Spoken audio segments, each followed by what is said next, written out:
listening to the Pharmacy Podcast Network.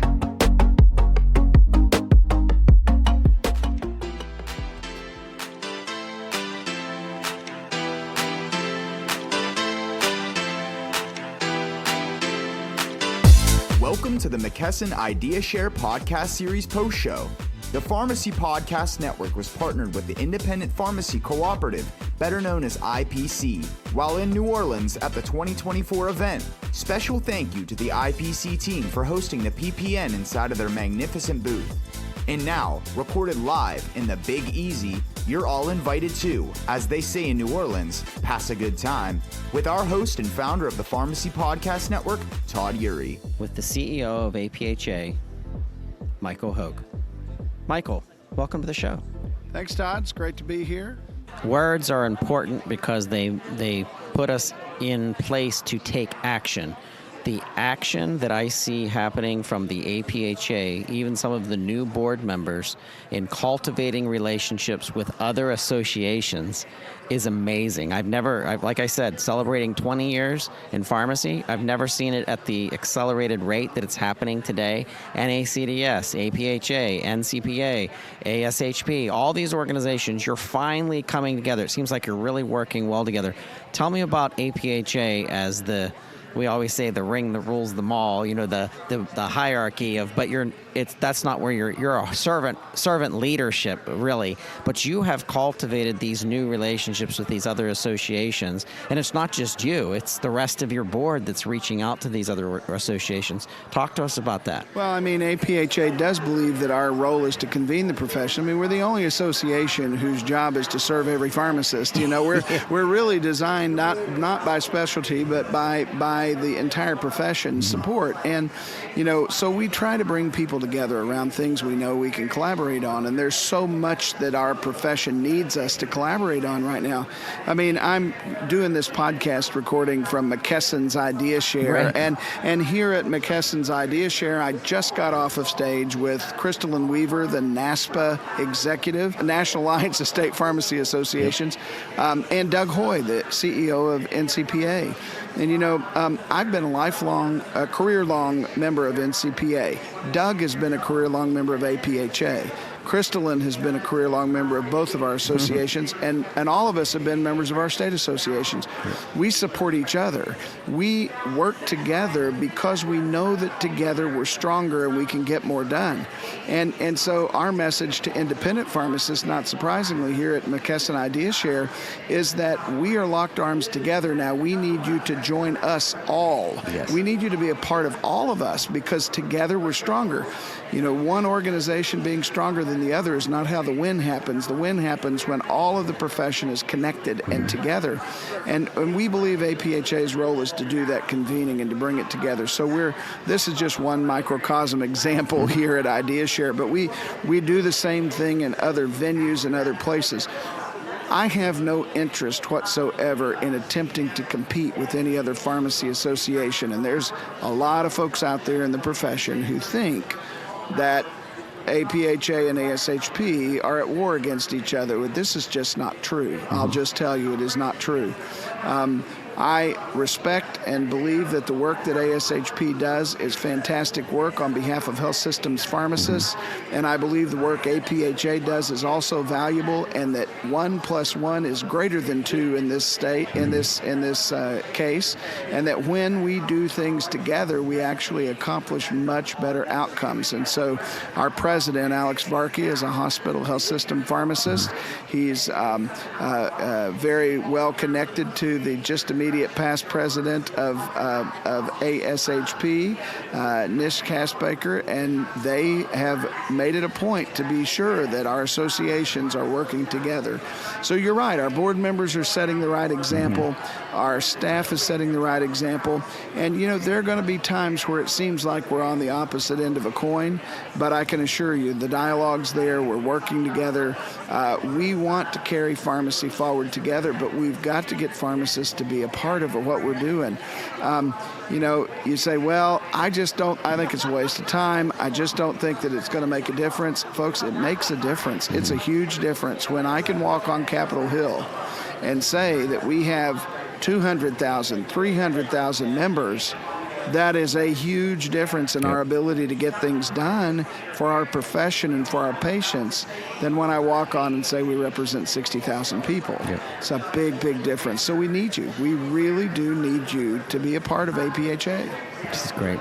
This has been a very special episode of Locked On Pharmacy, here with the CEO of the APhA, Dr.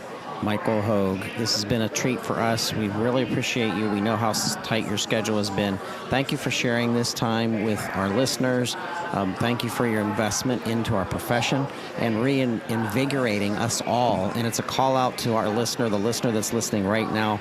Get involved. If you have a complaint, make it an active complaint and not just a, what do they call that, a couch, Monday couch quarterback or something like that, or whatever that expression is. Yeah. But Michael, this has been wonderful, and I thank you. Thank you, Todd. Appreciate it.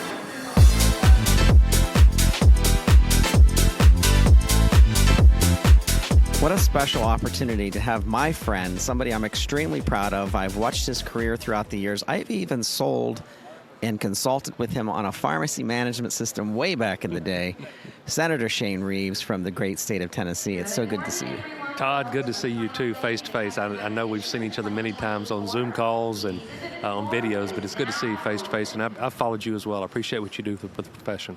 Well, I appreciate what you've done, not only for the profession, for long-term care specifically in our seniors, but for the state of Tennessee and you representing health care and issues that you went through and the education that you shared with me on our last PBM Reform podcast was just eye-opening. But we're here at IdeaShare, McKesson IdeaShare. We're celebrating independent community pharmacy. There's a lot of positive energy here. I want you to share with the listeners what's on your agenda, what you kind of want to get out there, and then call out to our pharmacy owners that are out there and taking what you believe to be some of the next steps in the preservation of community pharmacies that's at threat right now. Sure. I think the agenda today is, obviously the first part of it's a little bit who I am and my love for pharmacy. Talk about, I'm a pharmacist, I'm a clinician first, as well as my father and his father and his father. Jeez. So we've been doing it a long time, so my roots are deep in the profession, love it. So spend a little time talking about that, and then from there, I really want to pivot into some things we're specifically doing in Nashville. We passed a scope of practice bill this last time, which really kind of provided a whole lot of new tools that pharmacists can now do in their pharmacies to make money on. Unique things like giving TB tests, or we've increased what they can do for smoking cessation. We've increased, if you get exposed to HIV, pharmacists can now immediately dispense a prophylactic type of testing immediately at the counter. Pharmacists can now, if you come in and they test you for flu or for COVID, they can immediately dispense to you right then those antivirals. So that's some cool new scope of practice things we've done. I'm also going to talk a little bit about PBM reform today. Obviously, it's a big part of it. But what I hope to hammer home, and the reason I'm really here, is to talk about the importance of advocacy. That people need to know their pharmacist, first name. They need to know their state senators and their state house members, first name and last name. They need to invite them into their stores, tell them the problems they're facing. They need to build those relationships so that when the time comes, they've got them. And I'll tell you what else I might do today is this. We need a call to arms for pharmacists that want to run for office. That's great. I like that one. Okay. I am one, there's 33 senators. There's 99 House members in Tennessee. The committees I'm sitting on, nobody knows what PBMs and AWPs and DIRs are, and no one has a clue. So I think it's important that we get more pharmacists serving in public office. If we could get hundreds and hundreds of pharmacists at state and federal levels fighting the fights, it just gives us more momentum. So I'm going to really try to push that today, too, and make myself available. If you want to run for office, call me. That's awesome. That's awesome. All right. Let's start with the Reeves story and how you got into pharmacy in the beginning, a little bit about you, and then go into when you built 12 Stone, and then, of course, when you ran for the Senate. Sure. So as I said earlier, my family's been practicing pharmacy for 124 years in Middle Tennessee. So I got into pharmacy primarily early on because my dad was a pharmacist and had a traditional independent pharmacy. I went to the University of Tennessee College of Pharmacy in Memphis, graduated in 1994, knew a lot about pharmacy, knew nothing about business. So I'd sit in front of the bankers, and the bankers would talk about P&L statements and cash flow statements and balance sheets, and I didn't have a clue what they were talking about. Or you'd meet with the attorneys, and the attorneys were talking about org structures and do you want to be an S Corp or an LLC, and didn't know. It's just things you don't get taught in pharmacy school. So early on, I graduated in 1994, and I realized if I was going to be successful in pharmacy, I just didn't need to be a good pharmacist, good clinician as an independent. I need to be a business owner as well. Yep. So we began the process of really trying to create business strategies. So my former business partner and I, over our 20-something year career, we did it all. Mm-hmm. We did retail drugstores. We did compounding. We started packaging medications for nursing homes and assisted living homes all around the state as it continued to grow. There was a season where we got heavy into durable medical equipment, hospital beds, walkers, wheelchairs, crutches. There was a period of time I had 400 or 500 oxygen patients and CPAPs and BiPAPs and nebulizers. Home infusion therapy was a big part of what we did for a lot of years. Enteral therapy, specialty pharmacy. I mean, Todd, we've done it all. Really has. And in 2015, my former partner and I sold part of our retail drugstore businesses. And I started over. Really started over in 2015. And I decided I wanted to start a pharmacy that really focused on patients with chronic, complex, and rare diseases. Okay. Crohn's disease, multiple sclerosis, Lou Gehrig's, rheumatoid arthritis, and specifically was going to try to do the infusion side of it. Okay. Because there was a real trend of a number of new meds in the pipeline that were IV solutions for these. So as opposed to doing it in the home, I said, why don't we try to create an infusion center? So in Murfreesboro, Tennessee, in 2018, we opened up an infusion center that had about 8 private rooms in it. I decided to make it feel like a spa. So when you walk in the front door, the look, the feel, the smell, the sounds, it's like a real comfortable spa. People all have their own private rooms with Wi-Fi and Netflix, and they have real comfortable massage chairs, and they have snacks. If they need transportation services, we bring them back and forth. So I opened that in 2018, and it worked. That's awesome. Patients liked it, doctors liked it, payers liked it.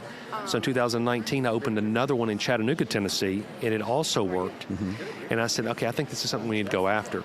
So we went into 2020, and COVID hit. But COVID actually ended up helping us because people didn't want to be in hospitals. Yep. And they didn't want to be in doctors' offices. So in 2020 and 2021, we opened 3 more. Okay. In the middle of COVID. So when we were coming out of COVID in 2021, going into 2022, I could clearly see this was an opportunity. So we borrowed some money, created an aggressive plan, and we went and opened up 15 more of them. Wow. As quick as we could in 2022 and 2023. So sitting here today with you, I have 21 infusion centers. I have 8 in Tennessee, 6 in Georgia, 5 in Virginia, and 2 in Kentucky. 30 million lives contracted out that we're taking care of, 350 employees, taking care of thousands and thousands of those patients with those chronic conditions. And I know I'm a senator, but I to this day, my heart is a clinician. I just love taking care of patients and love seeing those families get better. So that's where I am today. And like I said, somewhere along the way, I lost my mind and ran for Senate. Well, I think that's special because the intensity of losing pharmacies across the nation is going to impact. And by the way, the wave of what this is going to do to our nation's health. The wave is now at the shores, and we haven't seen really the worst of what's to come in some ways. So we are knowing that we need pharmacies that are in business to stay in business, need to thrive. So from a senator's perspective and what you've learned about working for your state, and I think that's so much. I think so much of you, your heart has always been servant, leader, led. I remember when I interviewed you when you were running for Senate, you used that term a lot. You said servant leadership, and that's true. That comes through you. Your call out to pharmacists and even doctors or physicians, for that most, to get involved in your state representative positions or your Senate positions, that's so important right now, almost more than ever before, because of this wave that's coming. So talk to us about leadership and talk to us about a call out to pharmacists that are listening to this right now to get involved in their own state. So my fellow pharmacists that are listening to this, if not now, then when? Yeah. I mean, really, if not now, then when? we're always going to have uncertainty in the profession. We have in 30 years. I mean, we always have had tailwinds that are positive, and we've always had headwinds. But the headwinds are strong right now. They are strong. So I would suggest anybody listening out there, we're always going to have uncertainty. What we cannot afford to do is to be unclear about what's going on around us, and we certainly cannot afford to not be unified. Mm-hmm. We've got to stand together, and we've got to focus on advocacy. We've got to. We need to pull together at a state level. You need to know your state senators. You need to know your state House members. You need to bring them into your stores. You need to show them what's going on. You need to focus on advocacy, and we need to be bold. And it's difficult to do it, and I get it. But quit filling prescriptions for $50 below your cost. Mm-hmm. I know you're taking care of the patient, but get that prescription. Get your senator in your store and say, I can't survive. Mm-hmm. We have got to be bold and continue to be creative. But now's the time. This could be our finest hour, and let's do it together. It's incredible. All right, so what's next? You mentioned a bill that had either just been passed or you're working on. We kind of want to call that out to let the state of Tennessee know what's going on. But also, this is good for the nation to listen in to what you're working on. Right. Well, I've been in there since 2018. So the one I mentioned earlier was a scope of practice bill I recently passed. We've done quite a bit of PBM reforms along the way, including here's a shout out that has been a good thing in Tennessee that I would encourage other states to look at.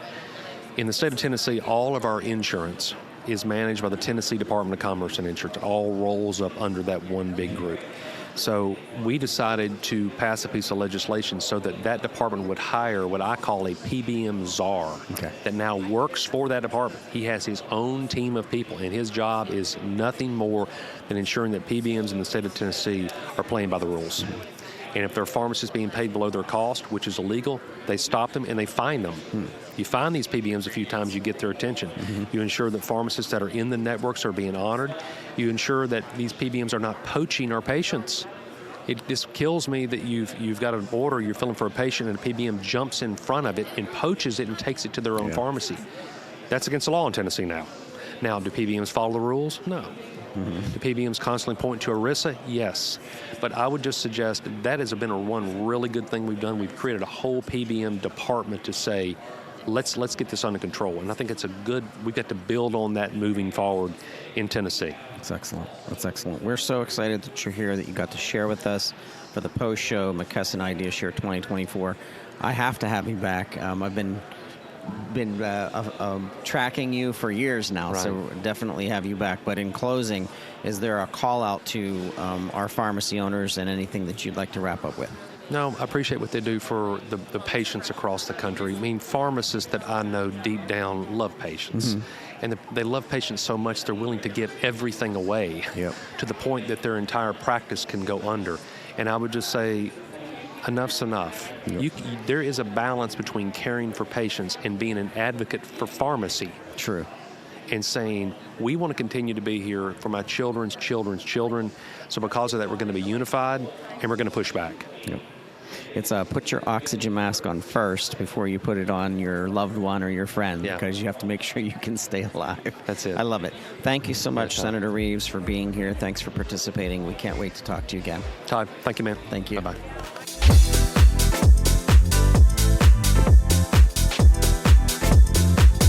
If you come to the IPC booth at the McKesson IdeaShare 2024 and you don't run in to Shahida Choudhry, then you're missing out. And she's standing here with me right now, and you have been mic'd up at this event a record time, 4 times? Yes, it'll be 5 times, right? 5 times. Are you counting this one? Yes, I am. Here Hello. we are. This is very important. Welcome to the post show. Well, thank you for having me. Talk to us about your relationship in growth.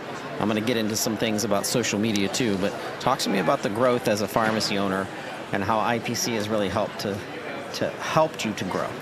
Well, IPC has been a fantastic buying group, and they've been very innovative and really staying a step ahead of other buying groups that I've seen. Mm-hmm. And they've helped us grow with their warehouse and their pricing. Yep. And everybody should be looking into IPC's warehouse because they have very competitive pricing because everybody shops around for the generics. Yep.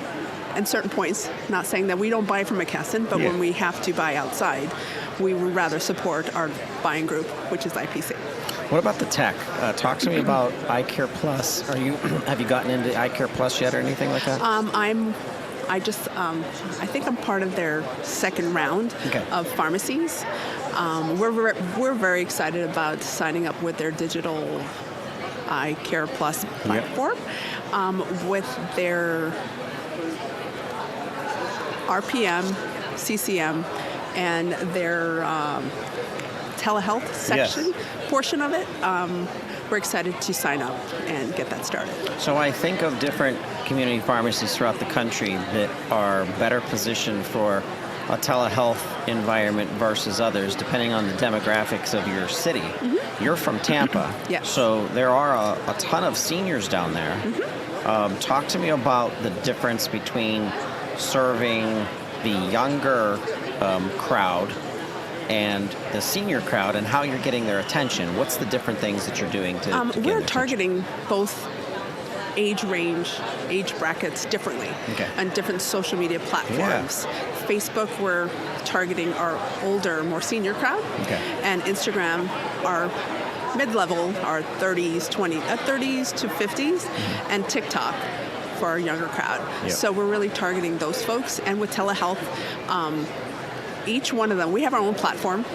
Palms Pharmacy has our own platform for telehealth.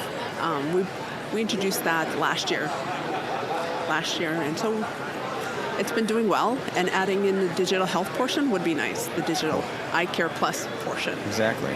You got it right. I know. iCare Plus. I know, I had to think about it. All right, so you have really in your team, I love your pharmacy crew. Give them a shout out, but I love the comedy that you bring in, the social media post. I look forward to seeing Palms Pharmacy on Instagram. Is Instagram your favorite platform, or do you like TikTok better? Or no, Instagram. Instagram is where I think we do well. And we just love Instagram more, but Facebook, it's funny. We post on Facebook, and a lot of our older patients love it. They look forward to it. Yeah. And TikTok is a different type of platform. Yes. They reject certain posts that we post, which I think is very interesting. We did a post that had nothing, no sound, no nothing, and they just said, "Oh no, you violated some sort of something." I'm like, what? They just pick it out. I'm like, okay, that is strange. TikTok, you're weird. But we utilize each platform differently. So who's initiating? When I see how busy you are, I know how busy you are because you're a pharmacy owner, but who is helping to initiate the consistency of your social media and your team? So we have my director of operations, myself, and we do have a social media manager. We had one last year, which had helped launch us, and then from there, she had left and moved on to other things, and now we just hired somebody else. But we sit down every week, and we come up with a schedule and content. Make sure it's informational, educational, and one funny post. Yep. So we stay on that trend. We post Monday, Wednesday, and Fridays. Excellent. So shouting out to other pharmacy owners that are listening to this, they may be IPC members, they may not be. What's the best way from a time management perspective to get involved more so in social media development? I don't understand why people have not. It is free. It is no charge. Yep. You're not paying for ads. You do pay for ads. But it's something that everybody's on their phone every day. Why not just be in front of your patients every day? I don't understand why folks don't do it. And it does not take up that much time. You really think in your head, this would take hours. But no, it doesn't. For us, it takes maximum an hour. And just knock out the content once a week. We'll knock it out really in 30 minutes. Editing is what, as you know, takes forever, but that's not my job. Good. Not my job. Mine either. Not my job. So we hand that off, and then we schedule a post, and then there you go. It's incredible. Yeah, we try, All right, so before you go, I want you to talk to our listeners about the expansion of your supplement business because it's going extremely well. Yes. And give some advice to the pharmacy owners out there about that.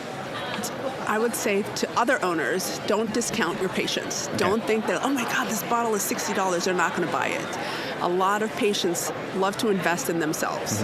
Hello, a lot of patients go and get their nails done every week. That's $100+. They're investing in themselves. And with supplements, they are willing to do that as long as they're educated. As long as you tell them what this is for and how they're going to benefit, they will buy in. As long as you are bought in, you're in there 100%, they will buy in.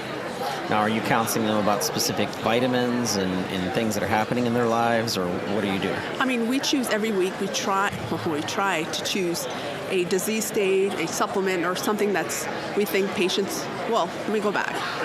We'll get questions that week on a supplement, and then from there we'll build a post off of that. Like magnesium was one, weight loss. I mean, there's like a one a day, men's health, and then we'll build off of that. So, and then we educate off of that. And then it's just funny. We'll have people walk into the pharmacy playing my reel. They're like, oh, I want this supplement. And this lady drove in from Jacksonville. Jeez. Wow. I'm like, you should have just called. Yeah. I could have She can melt it to you. I could have just sent it to you. Like, but thank you for coming awesome. in. Yeah, it's pretty crazy. It's wild. This is the reason that you're so influential, and this is also the reason that you've been selected to speak about being this next generation pharmacy owner. And you're so humble, and you don't let it go to your head, and maybe your staff thinks that. No, please. But regardless, it's so fun always spending time with you and talking with you, and appreciate you being on the show. Thank you for having me, and shout out to Palms Pharmacy. Palms Pharmacy. What's the Instagram tag? Oh, it's At just Palms Pharmacy. Just Palms Pharmacy. Palms and Pharmacy. thepalmspharmacy.com. Excellent. There we Shop go. there, please. Shop there. Thanks for having me.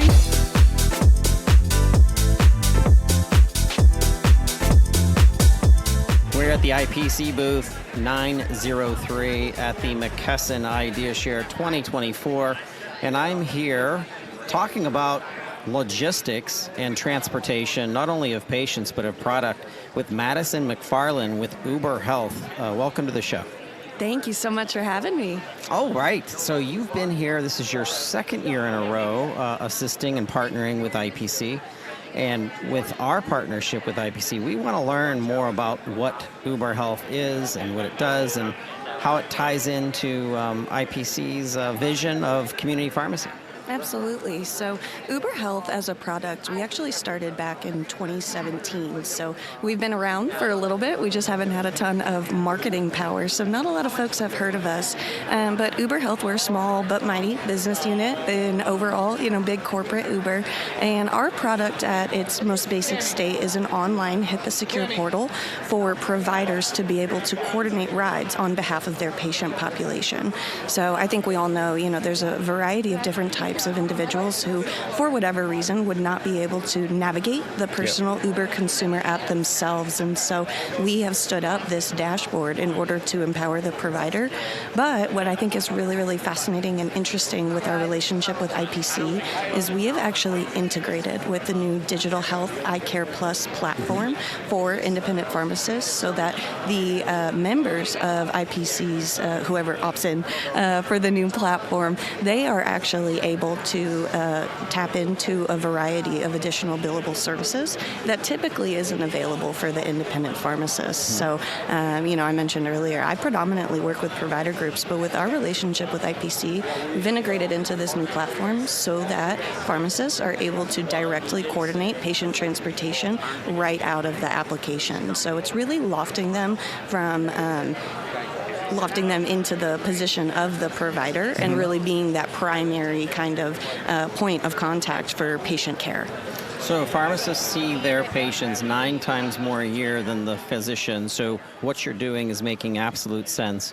And when I think of the iCare Plus system, where we have different remote patient monitorings coming, we have telehealth, to make sense of knowing what your patient's going through, knowing that your patient is homebound and sometimes can't get out or don't have transportation of their own, this makes a lot of sense. So some patients may be wheelchair bound, for example. So talk to me about the differences of transportation. You may have more of a simplistic setup where you have a car, 4-door car, versus maybe a van that has like a wheelchair lift or something like that. Talk to us about the options. Absolutely. So there's a variety of different ride options on the Uber Health platform, starting from your most basic, just your basic passenger sedan, 4 doors, moving all the way up to wheelchair accessible vehicles, and then in some capacity we are able to do higher levels of service as well. So really the journey of Uber Health overall from our inception in 2017 has really been trying to take a look at what are all of the different populations who have a barrier, who have transportation as a barrier to care, and really how can we address that. So it starts with the folks who, maybe we just don't have a car. Maybe you live in a super bustling city and, having a car isn't, necessarily part of life there. Maybe you're a single parent and your vehicle's in the shop this week, so you don't have a ride to the doctor's office. All the way up to folks who are homebound population. We also do a lot of work with IDD groups, so intellectually disabled populations as well. But I just think, there's a variety of individuals who, for whatever reason, cannot operate a personal consumer app. And so having their pharmacist really be able to take on that portion of their care, it's a godsend, truthfully. Excellent. If you're listening to the post show for McKesson IdeaShare 2024 and you're interested in this program, reach out to IPC and your representative there, or reach out to the Uber Health team. Madison, what's a good way to reach out to you and connect if you're a pharmacy owner? Yeah, absolutely. Best way to connect with me is actually going to be through LinkedIn. So Madison Nordstrom McFarlane, please shoot me a LinkedIn connection. I'd love to chat more about your business and see how Uber Health and how the iCare Plus platform can really revolutionize things for your group.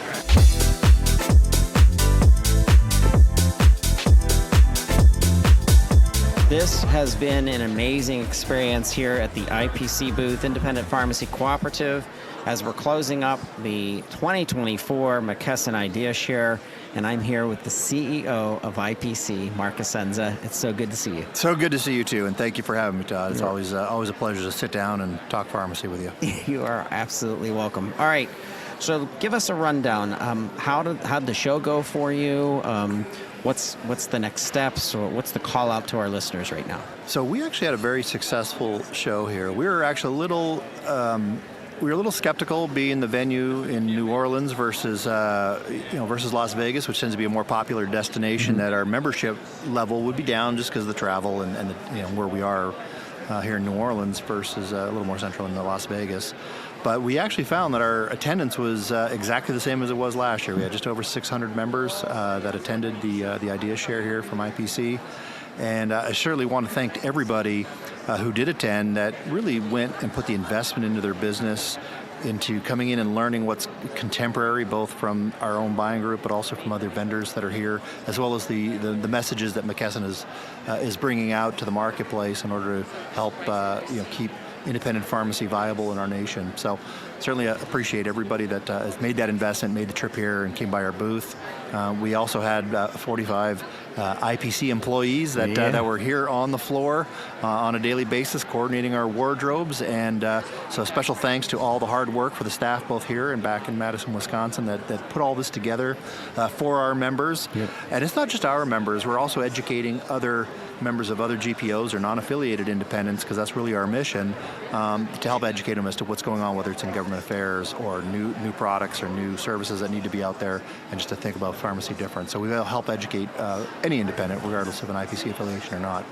And then lastly, McKesson did a great job hosting us. Yeah.